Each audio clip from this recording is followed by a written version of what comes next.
Italie, 5e siècle avant notre ère.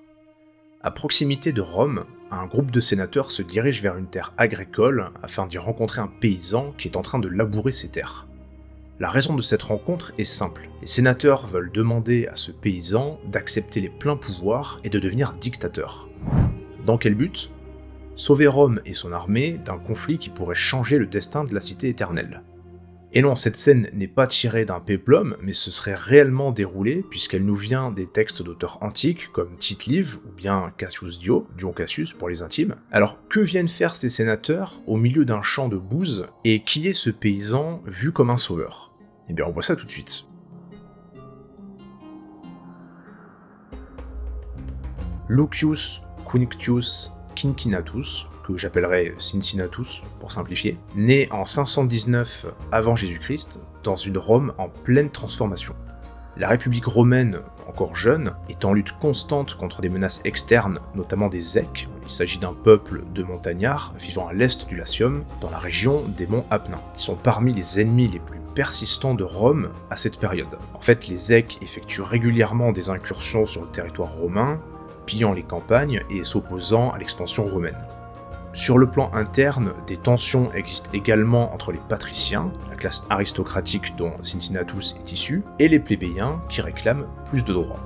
Cincinnatus se distingue rapidement comme un soldat et un citoyen modèle. Grâce à sa bravoure et à son sens de la justice, il gravit les échelons pour devenir consul en -460. Pendant son mandat, il agit avec fermeté pour maintenir l'ordre dans une république instable. En tant que patricien et consul, il est ferme dans sa défense des intérêts de l'aristocratie. On peut dire qu'il est réputé pour son sens strict de la justice, et son refus de céder aux pressions des plébéiens, bien que cela ait pu contribuer à aggraver les tensions sociales. Plus concrètement, Cincinnatus s'est opposé à une proposition de loi ayant pour nom Lex Terentilia, et qui avait pour objectif de limiter les pouvoirs des consuls et renforcer les droits des plébéiens en créant un corps de loi écrite applicable à tous. D'un point de vue politique, Cincinnatus connaît une belle ascension, mais ce succès ne durera pas. Il se retrouvera bientôt confronté à un scandale qui changera son destin à tout jamais.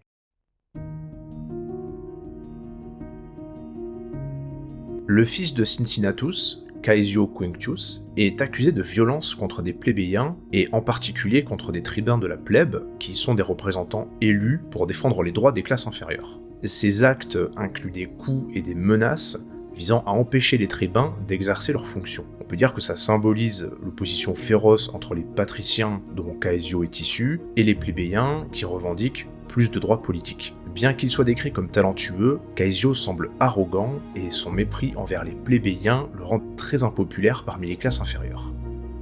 En -461, Caesio est traduit en justice et accusé de troubler la paix publique et de violer les droits des tribuns. Lors de son procès, il bénéficie quand même d'un droit de libération sous caution. Son père, Cincinnatus, doit hypothéquer une partie importante de son patrimoine pour garantir la somme requise à la libération du fiston. Les ennuis continuent, et avant même que le verdict ne soit rendu, Caesio choisit de fuir Rome pour éviter une condamnation certaine. Cette fuite est naturellement interprétée par certains comme un aveu de culpabilité. Et comme si on pouvait pas faire pire, il se réfugie chez les Èques, ennemis jurés de Rome, ce qui est perçu comme une grave trahison envers la République.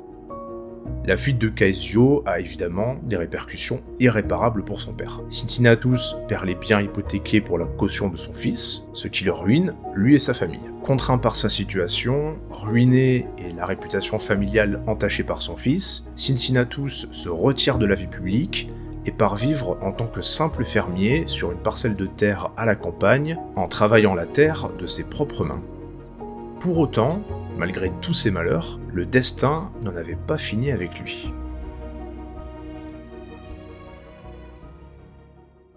En 458 avant Jésus-Christ, la République romaine est en péril. Les Èques, connus pour leurs incursions fréquentes, brisent un traité de paix conclu avec Rome quelques années plus tôt et envahissent de nouveau le territoire romain. Les Èques établissent un camp sur le mont Algide, une position stratégique située entre leur territoire et celui de Rome.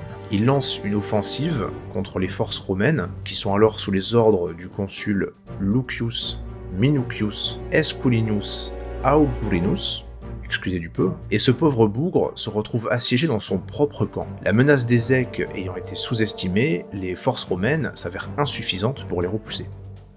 Avec une armée romaine encerclée et une menace croissante sur le Latium, le Sénat romain doit agir rapidement. Les consuls en exercice ne sont pas en mesure de résoudre la crise, et la République a besoin d'un leadership fort et unifié. Désespérés, les sénateurs décident alors de se tourner vers Cincinnatus. Malgré sa retraite, il est réputé pour son intégrité, son sens du devoir et ses compétences militaires. Le Sénat voit en lui un leader capable de sauver la situation, grâce à son expérience en tant qu'ancien consul, et à son attachement aux valeurs de la République. Les envoyés du Sénat partent donc à sa rencontre et le trouvent en train de labourer ses champs. Imaginez un peu la scène. Les sénateurs, qui sont plutôt habitués à leur villa luxueuse, se retrouvent avec l'ancien consul qui est à moitié couvert de boue, en train de bêcher son champ, probablement au milieu d'une odeur de bouse. Bref, la grande classe. Une fois la situation expliquée, les ambassadeurs du Sénat lui proposent le statut de dictateur pour qu'il ait les pleins pouvoirs et puisse être en mesure de résoudre le conflit. D'abord réticent, il finit par accepter pour le bien commun. Cincinnatus est donc nommé dictateur par le Sénat pour une durée de 6 mois, conformément aux lois romaines. Alors précisons évidemment qu'aujourd'hui, le terme dictateur a une connotation péjorative liée à l'abus systématique du pouvoir. Mais à l'époque de la République romaine, le dictateur est nommé par le gouvernement en place, à savoir les consuls et le Sénat, donc il possède une forme de légitimité. Il peut prendre des décisions sans consulter le Sénat, ni les assemblées populaires, pour accélérer la prise de mesures dans les situations critiques. Comme je l'ai dit un peu avant, le mandat de dictateur est limité à 6 mois, et à l'issue de cette période, le dictateur est censé abdiquer pour redevenir simple citoyen. En gros, c'est une mesure d'urgence permettant de mettre entre parenthèses les institutions pour aller droit au but et placer le destin de la nation entre les mains d'un seul homme. Mais revenons à notre cher Cincinnatus. En moins de 24 heures, il lève une armée de citoyens romains. Il les mène au mont Algide, où il utilise une stratégie d'encerclement pour piéger les Èques. Les forces romaines parviennent à prendre l'ennemi en tenaille et les obligent à se rendre rapidement, libérant au passage les forces romaines assiégées. En à peine une quinzaine de jours, la crise est résolue. Mais alors que beaucoup auraient profité de cette gloire pour conserver leur position, Cincinnatus rend simplement les pouvoirs qui lui ont été conférés par le Sénat et retourne humblement sur ses terres labourer ses champs. Pas de statue, pas de villa, pas de salaire à vie, rien. Il sauve tout le monde et retourne planter ses radis. À ce stade, on pourrait naturellement se dire « fin de l'histoire ». Eh ben non.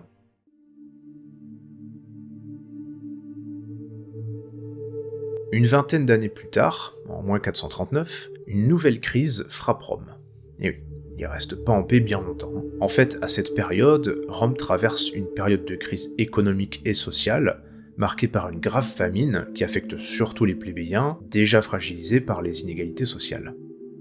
Spurius Maelius, un riche plébéien, utilise sa fortune pour acheter des quantités importantes de blé et les distribuer gratuitement ou à bas prix aux citoyens romains les plus démunis. Cette action très généreuse le rend bien sûr immensément populaire parmi les plébéiens, mais elle suscite aussi la suspicion des patriciens qui dominent le Sénat. Ils finissent par accuser Spurius Maelius de comploter contre la République pour instaurer une monarchie avec lui-même comme roi. Les motifs avancés sont les suivants. Tout d'abord, sa générosité est interprétée non pas comme un geste désintéressé, mais comme une manœuvre pour gagner les faveurs du peuple et construire une base de pouvoir. Ensuite, il est accusé d'avoir acheté des armes et recruté des hommes pour former une force armée avec l'intention de renverser le régime républicain. Et enfin, dans la tradition républicaine, toute concentration excessive de pouvoir ou tout acte menaçant l'équilibre institutionnel est perçu comme une tentative de restauration de la monarchie, une idée absolument détestée par le Sénat et l'aristocratie romaine.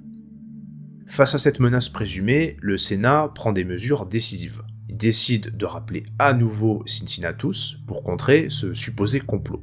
Et là, peut-être que vous vous dites « Mais attends, il a genre 80 ans là, le Cincinnatus, et pourquoi il faut encore appel à lui pour ça ?» Eh bien, c'est une très bonne remarque. Il faut savoir que Cincinnatus représente à l'époque un symbole vivant des valeurs républicaines et de l'idéal civique, donc l'antithèse de la potentielle tyrannie monarchique. Il avait déjà prouvé sa loyauté envers Rome et sa nomination lui confère donc une légitimité incontestable. Étant extérieur aux événements, Son sens pratique et sa capacité à agir rapidement font de lui le candidat idéal pour une situation où le temps peut être un facteur crucial. Du coup, c'est reparti pour un tour, le Sénat le nomme à nouveau dictateur pour sa future mission. Et Cincinnatus nomme comme adjoint un certain Gaius Servilius Ahala. Cet adjoint confronte directement Maelius en public, l'accuse de trahison et le tue sur place, mettant fin à la crise sans procès ni débat. Après la mort de Maelius, ses biens sont confisqués et ses partisans sont dispersés. Les patriciens présentent cette intervention comme un acte nécessaire pour protéger la République d'une menace monarchique. Une fois sa mission accomplie, là aussi rebelote, Cincinnatus renonce une nouvelle fois à ses pouvoirs extraordinaires et retourne à sa vie de simple fermier pour y finir ses jours, et y mourir quelques années plus tard à presque 90 ans. Bon, il est quand même important de noter que l'histoire de Cincinnatus et de son rôle dans les crises de Rome repose en grande partie sur les récits d'auteurs antiques, comme dit en introduction, avec Tite-Live ou encore Dion Cassius. Il faut savoir que Tite-Live écrit sous le règne d'Auguste, à une époque marquée par la glorification des valeurs traditionnelles romaines et la promotion de l'idée d'un retour aux mœurs antiques, à savoir la fidélité, la piété ou encore la frugalité. La simplicité, si vous préférez. Son récit vise autant à instruire moralement qu'à rapporter des faits. Il met en avant des figures exemplaires comme Cincinnatus pour incarner l'idéal républicain et inspirer ses contemporains. Malgré ça, les événements de cette période de la République romaine reposent sur les traditions orales ou des archives assez peu détaillées. Tite-Live reconstruit probablement une version quelque peu romancée des faits. Donc au final, Lucius Quinctius Cincinnatus est devenu le symbole d'un idéal, celui du citoyen au service de l'État, prêt à abandonner le pouvoir dès que le devoir est accompli. Son histoire a inspiré de nombreuses figures, y compris dans le monde moderne, comme George Washington, qui voyait en lui un modèle de vertu civique, puisque l'ancien président américain a même fait partie de la Société des Cincinnati, une organisation politique aux États-Unis formée à la fin du XVIIIe siècle. Comme quoi, le travail de Tite-Live résonne encore presque 2000 ans plus tard. À travers Cincinnatus, on peut y voir un rappel intemporel, le pouvoir n'est pas une fin en soi, mais un outil pour servir le bien commun. Et c'est là sans doute la plus grande leçon que l'histoire de Cincinnatus ait pu laisser à l'humanité. Si cette vidéo vous a plu, n'oubliez pas de vous abonner à la chaîne et d'activer la cloche pour découvrir d'autres récits fascinants de l'histoire. À bientôt!